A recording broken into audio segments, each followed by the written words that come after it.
खबरों के निष्पक्ष विश्लेषण के लिए सब्सक्राइब करें Jantantra TV and press the bell icon. Never miss any update. और retired major general A K Chaturvedi जी हमारे साथ जुड़ गए हैं। ए के चतुर्वेदी जी, आपका बहुत बहुत स्वागत है जनतंत्र टीवी पर। बहुत खुशी की ये बात है कि रफाल अब हमारे साथ, हमारे भारतीय सेना में बहुत जल्द ही अब भारत में पहुंचने ही वाला है और जुड़ जाएगा। सबसे पहले तो रिएक्शन आपका चाहिए मुझे कि क्या अब भारत की जो ताकत है और भी ज्यादा बढ़ जाएगी? जी बिल्कुल, ये रफाल जो है ये 4.5 जनरेशन एयरक्राफ्ट है जो हमारे पास अभी भी जो हैं वो लेस देन 4 जनरेशन एयरक्राफ्ट हैं जो हमारा फ्रंट लाइन है सुखोई 30 MKI। तो उसके मुकाबले में इसका ये ज़्यादा बेहतर, इसका टर्न अराउंड डिस्टेंस है 1700 किलोमीटर है टर्न अराउंड डिस्टेंस। जो इसमें मिसाइल सिस्टम्स हैं जैसे कि मिटेओर, स्कैल और एक अब उन्होंने हैमर भी जोड़ दिया है उसके साथ, तो जो प्रिसीजन गाइडेड म्यूनिशन है।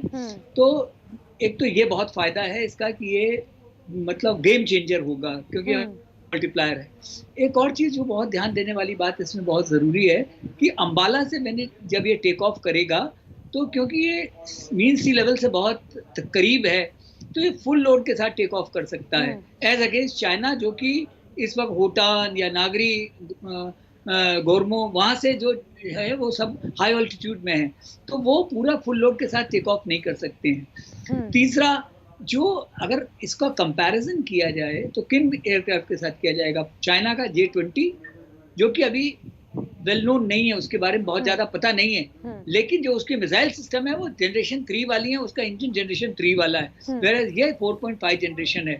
पाकिस्तान इन एनी केस उनके पास सिर्फ F-16 है।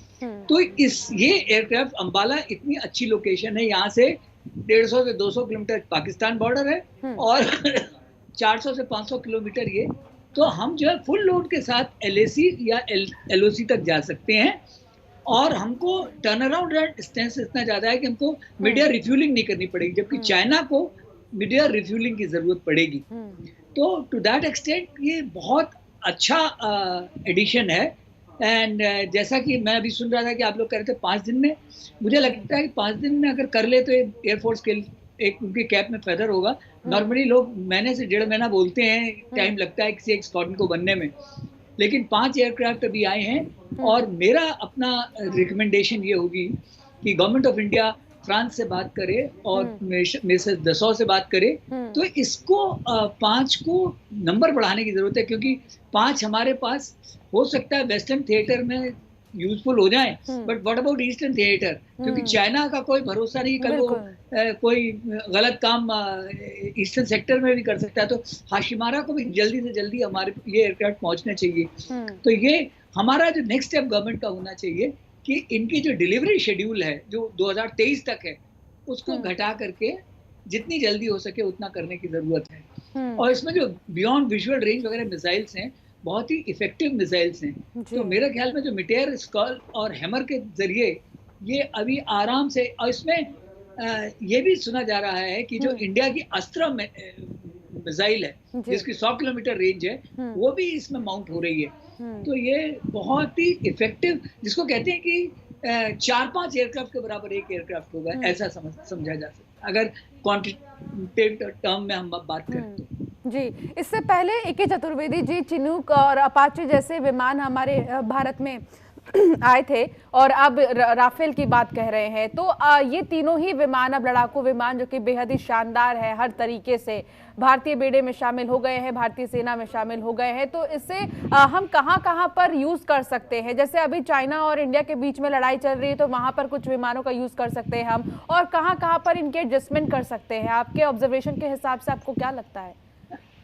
देखिए, रफेल जो है ये फाइटर एयरक्राफ्ट है, अपाचे जो है वो अटैक हेप्टर है, और जो चिनूक है वो लॉजिस्टिक्स के लिए है। तो ज्यादा से ज्यादा हमको लॉजिस्टिक, ये जो इलाका बड़ा दुर्गम है, जो लद्दाख का इलाका है, और उसमें day and night fighting capability चाहिए। तो जो हमारे जो अपाचे और चिनूक है वो दूसरे रोल के लिए हैं, और ये रफेल है ये दूसरे रोल के लिए, ये जो है एयर डोमिनेंस के लिए है। जो अपना रफेल है ये एयर डोमिनेंस प्रोवाइड करेगा, लेकिन जो इमीडिएट सपोर्ट है जैसे कि देप्सांग का एरिया है, जहाँ त्रिशूल का एरिया है, जहाँ की चाइना हो सकता है कि अपने टैंकों का इस्तेमाल करने की कोशिश करे, तो उनके अगेंस्ट अपाचे बहुत इफेक्टिव होगा। ठीक है। और जो इनके इंटरडिक्शन करना है, जो पीछे से रसद आ रही है और उसको इनके डीप एरिया में डीप पेनिट्रेशन करना, उसके लिए रफेल यूजफुल होगा।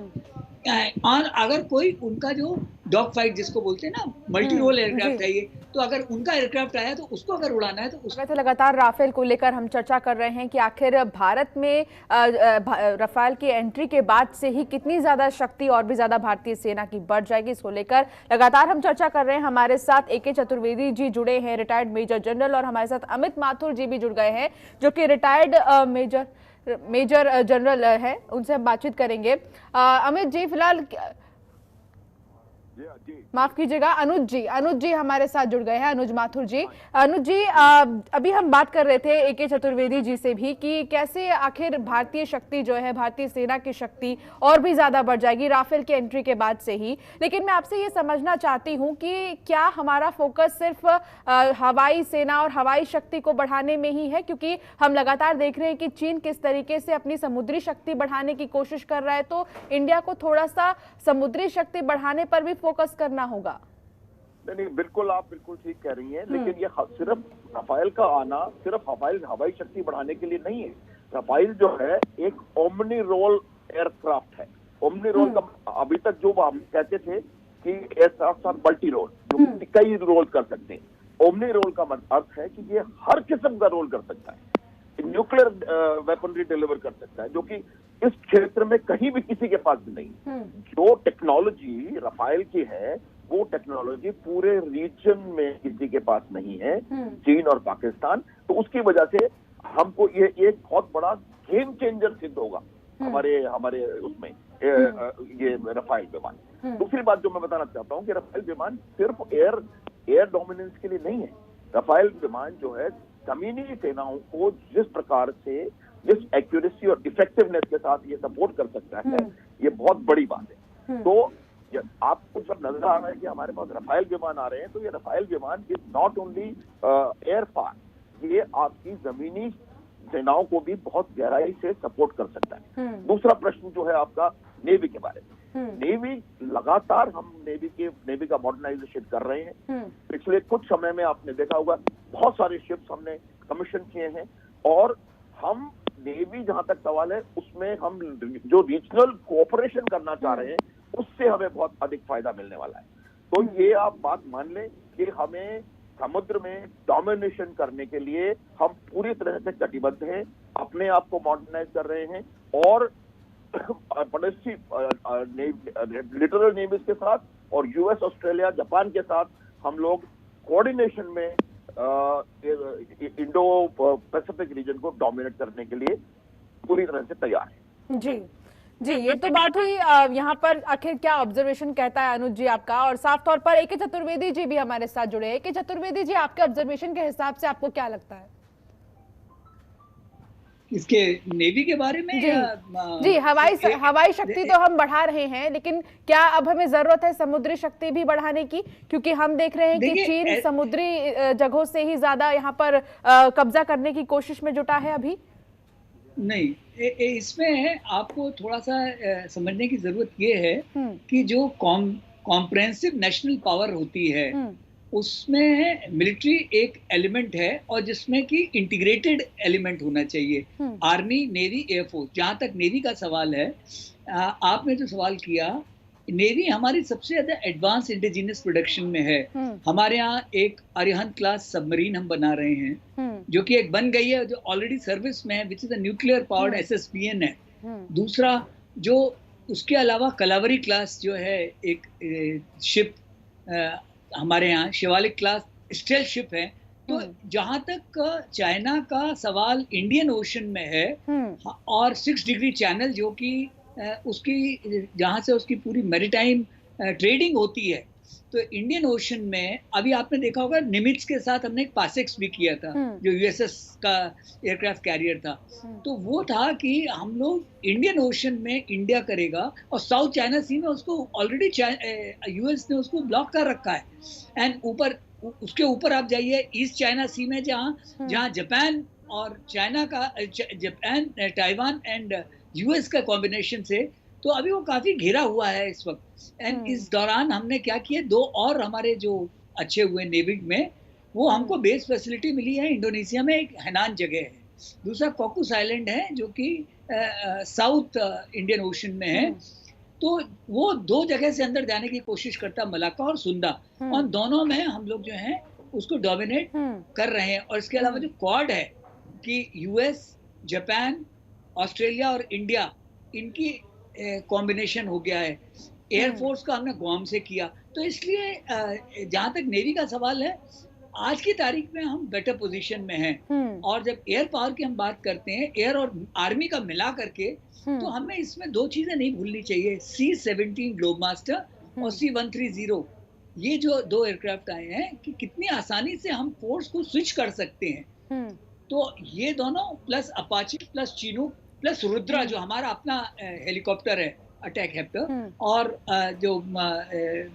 और ये रफाल आ गया है, इस सब से मिल करके ताकत कई गुना बढ़ गई है। बिल्कुल। तो इसलिए मेरा एक आखिरी सवाल अनुज जी से होगा। जी ए.के. चतुर्वेदी जी, बहुत इंपॉर्टेंट जानकारी आप दे रहे हैं दर्शकों तक, और जनता ये जानने के लिए बहुत ही उत्सुक भी है कि आखिर कैसे हमारी सैन्य शक्ति जो है वो और भी ज्यादा स्ट्रांग होगी आने वाले समय में, और फिलहाल क्या मौजूदा स्थिति है, जो कि ये जानकारी हम पहुंचा रहे हैं दर्शकों तक। एक आखिरी सवाल अनुज जी आपसे मेरा है, 12 पायलटों को यहाँ पर ट्रेनिंग दी गई है फ्रांस में ही। ये सवाल मन में है कि आखिर कितना समय लगा इनकी ट्रेनिंग के लिए, कैसे ये ट्रेनिंग दी गई?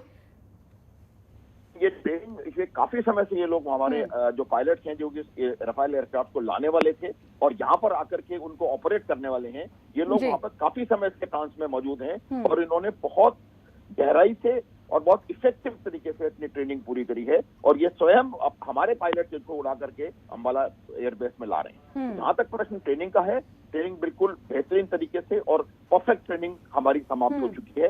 ये जो एयरक्राफ्ट आ रहे हैं, इनमें से कुछ ट्विन सीटर की हैं, तो वो जो ट्विन सीटर एयरक्राफ्ट होता है उसको भी हम, लेकिन एक बात समझने की है कि ये बात जान लें, हम ये ना समझें कि ट्विन सीटर एयरक्राफ्ट ट्रेनिंग के लिए, ट्विन सीटर एयरक्राफ्ट की काबिलियत उतनी की उतनी है जितनी सिंगल सीटर की है, लेकिन वो ट्विन सीटर एयरक्राफ्ट यहाँ पर हम अपने को और ट्रेनिंग को इम्प्रूव करने के लिए इस्तेमाल कर सकते हैं, उसके नुआंसेस को ठीक करने के लिए इस्तेमाल किया जा सकता है। ट्रेनिंग बेहतरीन हो चुकी है और अब हम लोग बिल्कुल इसको ऑपरेशनल कंडीशन में यूज करने के लिए एब्सोल्युटली काबिल है। जी, बहुत बहुत शुक्रिया अनुज जी तमाम बातचीत के लिए। ए.के. चतुर्वेदी जी, आपका भी बहुत बहुत शुक्रिया इस तमाम जानकारी के लिए, तमाम बातचीत के लिए।